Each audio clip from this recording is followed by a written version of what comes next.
반갑습니다. 반갑습니다. 예, 오늘은 정의당 이현주 비대위원장님을 모셨습니다. 위원장님, 지난 6월 비대위 체제로 전환됐잖아요. 네. 한 2달여가 지났는데 듣기로는 이제 비대위가 출범하면서 정의당 10년 평가위원회를 구성하셨고, 그 다음에 재창당 노동, 지역, 진보정치 통합, 선거연대, 지도체계 등 6대 핵심 의제를 논의했습니다. 그 이후에 그 과정이 어떻게 지금 진행되고 있습니까? 비대위가 구성이 되고 6대 핵심 과제를 중심으로 비대위원들이 주축이 돼서 당 내외 당원들, 그다음에 시민들, 그리고 전문가들 여러 토론회를 거쳐서 10년 평가위원회에 보고서 초안이 나왔습니다. 예, 그래서 그 초안을 가지고 현장 순회 토론회를 바로 이제 그저께 전국 순회 토론회를 마쳤고 이제 그 내용을 가지고 제도 개선할 부분들은 추려서 당원 당규 개정 사항, 그리고 뭐 재창당 결의안에 담아야 될 내용 이런 부분들을 지금 토론을 마무리하면서 재정리하고 있는 시간입니다. 전국을 도시면서 굉장히 위원장님은 고생을 많이 하셨다는데 하여튼간에 좀 어떻게 진행됐습니까? 예를 들면 강력별로 이렇게 광역 시도당별로 네. 해서 주로 당원들이 그렇죠. 당원들과 당원들과 이제 그 당 간부들 네. 그 분위기는 어땠습니까? 제가 이제 비대위가 처음 구성되고 한번 이제 전국 순회 토론회가 있었고 그리고 이번에는 10년 평가위원회의 그 초안을 가지고 어떤 결과물을 가지고 평가서를 가지고 이제 도울 때 차이가 있었죠. 첫 번째 때는 이제 듣는 자리였습니다. 두 번의 그 대선과 지선 이후에 당의 위기를, 그리고 선거 패배에 대한, 특히 이제 지선 패배에 대한 그 상처를 갖고 있는 당원들이 정말 이제 많이 화가 나 있었습니다. 화가 나 계셨고 그런 내용들을 이제 듣는 그런 시간이었고, 이번에는 그 10년 평가위에서 나온 그러면 이후 정의당, 진보정당, 정의당의 10년 어떻게 나아가야 될지 이것에 대한 대안을 가지고 이제 만나는 시간이었기 때문에 좀 더 대안 중심적으로 토론이 됐고 초안에 있어서 뭐 문제 제기도 하고, 그래서 좀 생산적인 토론이 되었다 이렇게 평가드리고 싶습니다. 그 과정에서 제가 이제 보니까 네. 대우조선해양 노조 파업 당시에 네. 천막 당사에 하청 노동자와 함께하면서 굉장히 그 위원장님한테는 이 가슴 뿌듯하게 이거다 이렇게 그 느낌이 계셨다고 들었거든요. 네, 네. 사실 당시에 네.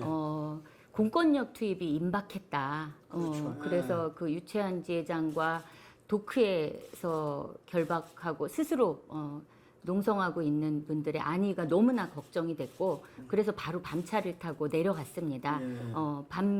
공권력이 투입되면 진짜 온몸으로 이제 막을 태세였고, 예, 그렇게 내려갔는데 다행히 뭐 공권력 침탈 없었고 다음 날 이제 평화적으로 합의 타결이 됐는데, 사실 대우조선 하청 노동자들의 눈물을 머금은 양보 합의 타결이었거든요.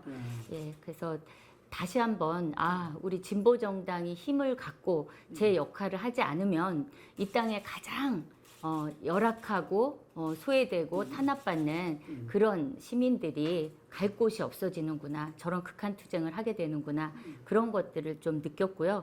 그래서 이번에 절박한 마음으로 내려갔던 거제에서 진보 정당인 정의당이 서야 할 곳, 있어야 할 곳, 그 위치와 그 위치, 정의당이 있어야 할 위치, 이런 부분들을 좀 가슴 절절하게 느끼는 그런 시간이었습니다. 근데 제가 그 정의당표 노동정치, 정의당표 노동, 이런 표현을, 정의당표 노동정치라는 표현을 썼는데 바로 그 사실 진보 정치를 하는 것, 그리고 저희는 제3정당이잖아요. 국회라는 입법 공간에서 실제로 입법 활동도 해야 되는 거고, 그 거대 양당이 대변하지 못하는 그런 가난한 시민들의 이해와 요구를 제대로 담아내고 그것을 입법화하는 국회 내에서의 정치 당연히 필요합니다. 근데 이 끈질기고 지속적으로 그런 정치들을 할 필요가 있다. 그래서 작지만 어떤 변화의 결과들을 내와야 한다.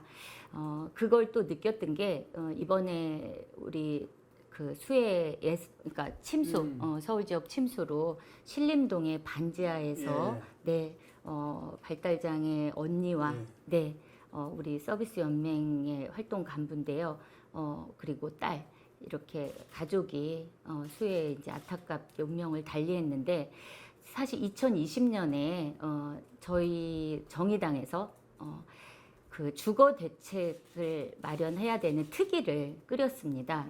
예, 지옥고 방 말고 집에서 사람이 살아야 된다. 지하방이나 옥탑방이나 고시원이 아니라 그래서 그 특위를 꾸렸는데 만약에 우리가 그래서 이제 법안도 심상정 의원이 국토위에서 법안도 발의했습니다. 네, 거대 양당이 외면했지만 정의당이 끈질기게 그 의제를 갖고 계속해서 끈질기게 활동을 했다면 적어도 작은 변화라도 일어났으면 이루어냈으면 오늘 그런 참사는 없었을 텐데 그런 안타까움이 있었습니다. 예, 정의당이 서야 될 위치와 역할에 대해서 네. 예, 진짜 체험적으로 느꼈다는 이야기인데요. 그 정의당이 이제 진보 정당으로 쭉 발전 선상에 있지 않습니까? 네. 그런데 항상 늘 이렇게 문제 제기가 되기도 하고 했던 부분들이 지금 그 국민들이 생각할 때 보수 진보라고 했을 때 진보에는 민주당이 크게 차지하고 있잖아요. 그래서 어떤 면에는 서로 협력하기도 하고 뭐 이래야 되니까 이 연대를 주로 이제 하면서 차별을 하고 이래야 되는데 그러다 보니까 이 민주당 이중대 이 문제가 항상 있었어요. 이번뿐만 아니라. 그렇죠. 그런데 이번에는 문재인 정부 들어와 가지고 워낙 촛불 속에서 문재인 정부가 들어오다 보니까 이 정의당도 차별화보다는 좀 이렇게 촛불 정신의 개선과 실현이라는 이쪽으로 가다 보니까 상당히 조국 지지라든지 검수완박이라든지 뭐 이런 부분에 대해서 정의당만의 것을 보여주지 못했다. 그게 실망감을 주고 네. 뭐 심상정 전 대표도 몇 차례 사과했죠. 이런 문제 제기를 많이 하는데 우리 그 이현주 위원장님께서는 이렇게 그 현장 노동 활동가 출신으로서 어째 말하면 이 부분에 제가 생각할 때는 비판적이었지 않나. 네. 이 부분을 항상. 네. 근데 이제 결국은 이게 지금 사달이 난 겁니다. 이게. 그래서 거기에 대해서는 무엇이 문제였고 실제로 어떠했고 이번 토론 과정이나 비대위 과정에서 이거는 어떻게 가야 된다고 지금 정리하고 계십니까? 사실 뭐 조국이나 검수완박 모두 정의당이 자기 중심과 원칙을 잃고 좀 흔들린 자기 중심이 흔들린 그런 정치를 보여준 사례라고 보고 있습니다. 사실 정의당은 가난하고 힘없는 시민을 대변하는 그런 정당인데 어떤 진영 정치를 하고 있는 거잖아요. 거기서 어디 편이냐의 문제가 아니라 말하자면 그 이렇게 과열된 정치, 민생이 사라진 과열된 정치에 휩쓸리는 것이 아니라 그럴 때일수록 중심을 잡고 민생 외면되고 있는 민생 정치에 대해서 끈질기게 계속 목소리를 내는 게 중요했다. 그런 생각을 갖고 있습니다. 그래서 보면은 결국은 그런 과열된 정쟁 사이에서 가난한 시민들의 목소리는 사라져 버리는 거잖아요. 그래서 그런 때일수록 그 목소리를 더 힘있게 냈어야 되는데 그러지 못했다는 것이 결국은 중심을 잃고 흔들렸다. 시민들은 그렇게 우왕좌왕하는 모습으로 시민들께 비춰졌다. 이런 생각이 들고요. 민생과 외면된 정쟁 위주의 그런 그런 의제에 우리가 흔들리는 것이 아니라 뭐 검수완박이 아니라 검찰 개혁이라는 대의는 있는 겁니다. 예, 그 부분은 중심을 갖고 꾸준히 가면 되는 거다. 이런 생각을 하고요. 거대 양당이 대변하지 못하는 제3정당으로서 정의당이 가난한 시민들의 목소리와 정쟁에서 사라진 그 민생의 목소리를 꾸준히 내는 정치, 그런 정치를 해야 된다. 이렇게 생각하고 있습니다. 지금 정의당 뉴스는 이 현직 비례대표위원회에 대한 사퇴 금고로 지금 뒤덮여 있는데 이 부분들이 이제 처음 문제 제기해서 이제 투표가 이루어지게 됐잖아요. 네. 31일에서 9월 4일까지 5일간 실시되는데 아마 비대위원장님께서 이 의견도 전국을 돌면서 쭉 다 들으시고 그랬을 건데 이렇게 문제 제기한 배경은 어디에 있다고 보십니까? 일단 뭐 이런 당의 혼란스러운 모습을 시민들한테 이제 보여드리게 돼서 죄송하다는 말씀을 먼저 드리고 싶고요. 뭐 사실 저는 그렇게 생각합니다. 이 국회의원은 이제 특히 이제 비례 국회의원, 정의당의 비례 국회의원은 우리 정의당의 자산일 뿐만 아니라 또 시민들이 어떤 시민들의 정치적 자산이다. 이런 생각을 갖고 있고요. 그래서 시민과 또 당에서 부여한 책임을 책임 있게 이제 완수해야 되는데 이 당내 문제로 뭐 그런 역할을 제대로 수행하지 못하게 될 뭐 그 표현은 조금 그런데 제대로 그 역할을 수행할 수 있도록 한번 이번 기회를 통해서 다시 한번 쇄신하고 혁신하는 이제 그런 시간이 될 수 있도록 해야 된다고 생각을 하고요. 저와 또 우리 국회의원들이 정의당의 의원들이 당원들과 시민들이 납득할 수 있도록 변화되고 쇄신된 모습들을 보여드리도록 노력하겠습니다. 그 정의당 비례대표가 의원이 본래 당원 투표를 통해서 네, 되는 당원 투표 정당이잖아요. 네. 그러니까 어째 말하면 좀 재신임을 묻는다 이래 볼 수도 있겠네요. 그죠? 네. 처음 선출할 때 당원 투표로 됐으니까. 네. 그래서 한편으로서는 조금 담담하면서도 좀 그렇겠습니다. 예. 근데 이제 저희들이 볼 때는 네. 아까 이 당의 자산이자 시민의 자산이다 그랬는데 네. 이 국회라는 게 만만찮잖아요. 그래서 남은 2년간 부분의 어떤 의정 활동을 제대로 하기 위해서라도 뭐 제대로 연속 성상이 필요할 건데 그런 점에서 아마 지켜보는 분들이 많을 겁니다. 그래서 이번 이 과정이 오히려 더 힘을 주는, 좀 힘을 내는 네. 그런 과정이 되길 바랍니다. 네, 감사합니다. 예. 예, 그러도록 노력하겠습니다. 예, 예. 네. 지금 위원장님께서 제가 처음에도 이제 여쭤봤는데 노동운동가 출신이잖아요. 네.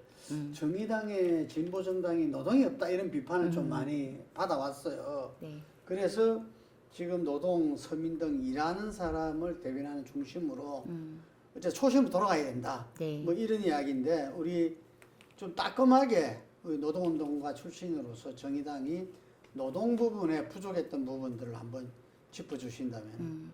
사실 정의당이 노동이 당당한 나라를 캐치프레이즈로 그렇죠. 가고 예, 있는데 정의당에 노동이 없다? 그러면 당연히 일단 왜 그런 비판을 받는지를 들여다보면 사실 정의당의 의원들이나 정의당이 노동자들을 대변하기 위한 활동을 안 한 게 아니거든요. 네. 그렇겠죠. 예. 그렇죠. 근데 왜 그랬을까 들여다봤을 때 혹시 어떤 전략적인 노동 정치라기보다는 뭐 일회성이나 나열성 정치에 그쳤던 건 아닌가 이런 부분들을 지금 돌아보고 평가하면서 어떤 하나의 문제를 대면했을 때 끈질기게 달라붙어서 변화의 결과들을 내오는 그런 정의당표 노동 정치가 이제는 필요하다. 그런 생각을 하고 지금 이제 이번 혁신 비대위에서도 노동 중심성이라는 표현을 썼는데 민주적 노동 정치, 정책을 가지고 제대로 노동에 대응하는 그런 변화의 모습들을 만들어내려고 우리 비대위에서 지금 평가를 하고 있습니다. 결국은 뭐 노동 현안에 일회성으로 대응하는 것이 아니라 제대로 된 변화를 만들어내는 그런 정의당표 노동 정치를 앞으로 힘있게 추진하겠다.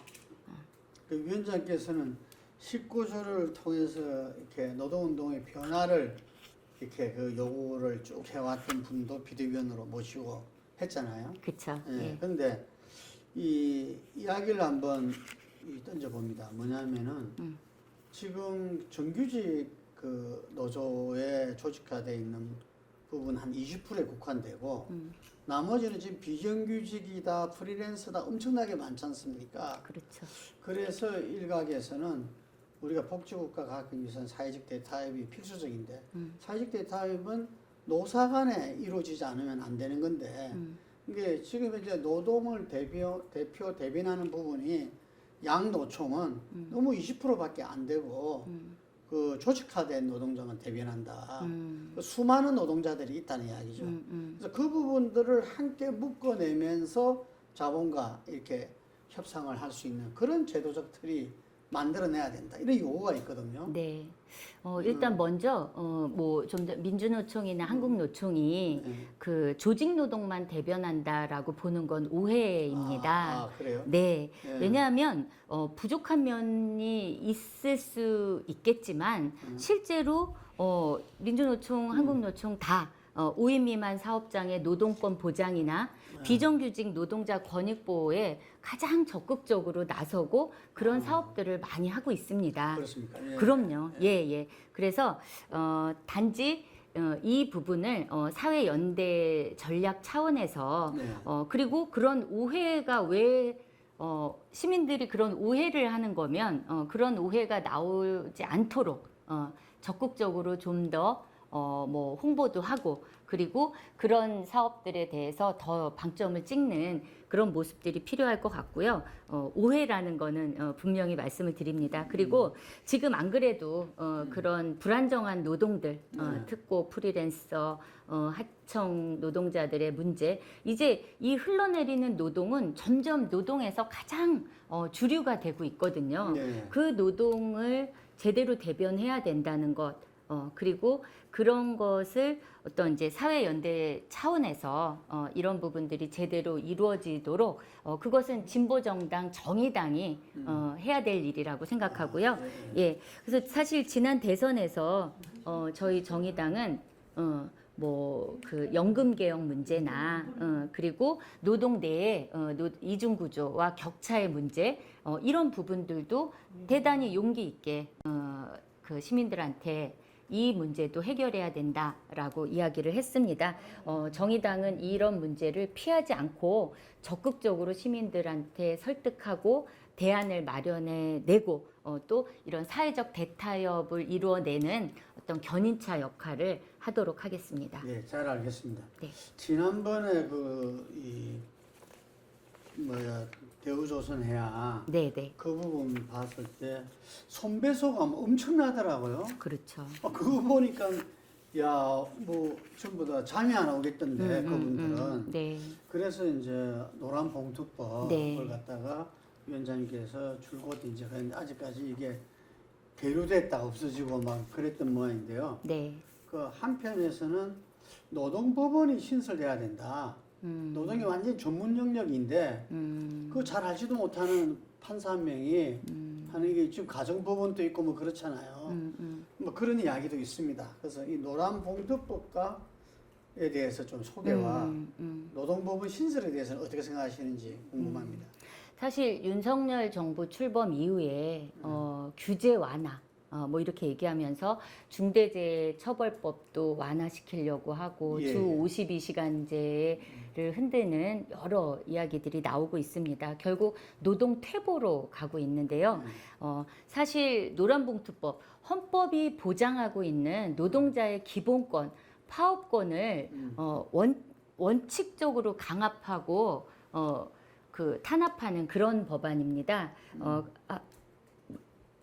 노란봉투법이 아니라 손배가압류. 예, 요거 다시 말씀드릴게요. 예. 그래서 헌법이 보장하고 있는 노동자들의 파업할 권리를 실제로 손배가압류를 통해서 탄압을 하고 있는 건데요. 그래서 저희가 이제 노란봉투법이 제정되면 파업할 권리 제대로 보장받을 수 있도록, 그리고 기본적인 노동권을 행사했다는 이유로 손배가압류는 개인뿐만 아니라, 그러니까 그 노동조합뿐만 아니라 개인과 가정생활이 완전히 파탄나는 거, 아마 쌍용자동차 문제로 아직도 해결되지 않았습니다. 네, 거기서 이제 보고 계실 텐데요.